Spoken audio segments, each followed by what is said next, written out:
How to find saved TikToks. First of all, open up the TikTok application on your phone.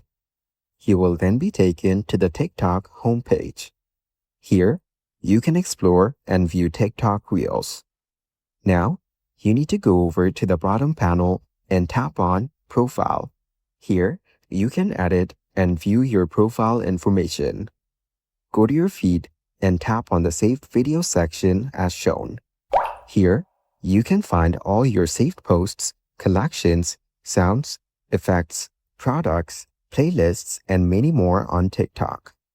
Explore and tap on any to view them. You can also unsave them from here if you want. Following these steps, you can easily find saved TikToks.